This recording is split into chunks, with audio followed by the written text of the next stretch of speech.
Assalamualaikum warahmatullahi wabarakatuh. Saya Quratul Ayuni, NIM 18.03.01.101, Manajemen B Sore, mau menjelaskan tentang situasi pengambilan keputusan, bab 1.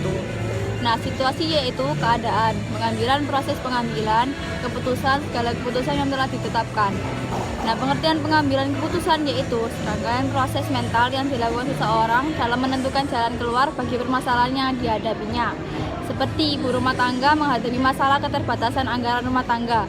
Dia harus memutuskan alternatif pembelanjaan yang memiliki prioritas paling tinggi dan membuang alternatif pembelanjaan yang prioritasnya rendah.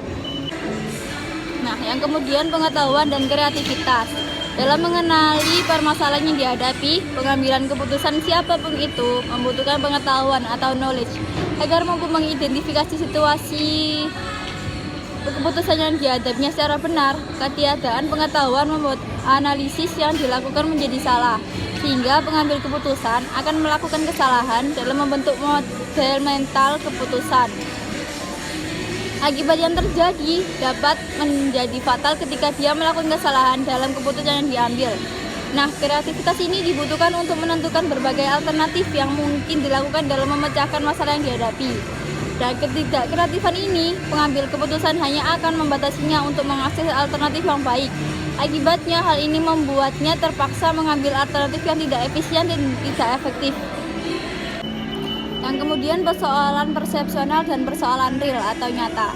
Persepsi adalah cara pandang seseorang terhadap sesuatu yang muncul sebagai akibat cara orang itu mengorganisasikan berbagai informasi yang dianggap relevan dan bagaimana orang itu mengambil kesimpulan atas informasi tersebut.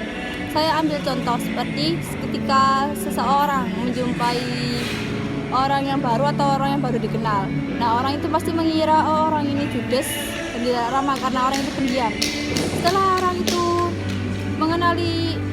berkenalan atau mengenal orang tersebut, oh ternyata orang ini ramah dan baik, itu baru persoalan dunia.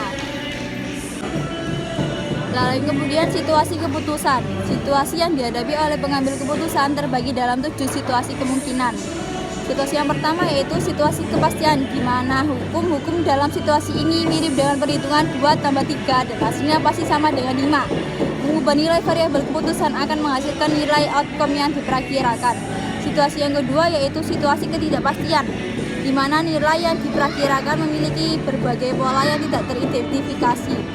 Situasi yang ketiga yaitu situasi di bawah risiko yang merupakan bentuk pertengahan di antara situasi ketidakpastian dan kepastian.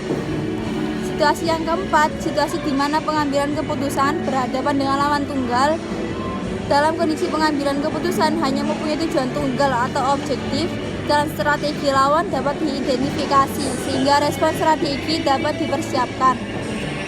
Situasi yang kelima, situasi di mana pengambil keputusan memiliki tujuan jamak sehingga harus mencari solusi terhadap prioritas sebagai tujuan tersebut. Nah, situasi yang keenam yaitu situasi di mana pengambil keputusan bukan individu tunggal melainkan sekelompok orang. Nah, ini situasi yang ketujuh, situasi kompleks di mana para manajer dihadapkan pada lawan yang lebih dari satu pihak. Masing-masing pihak memiliki banyak tujuan dan strategi, serta situasi yang dihadapi adalah situasi yang tidak pasti.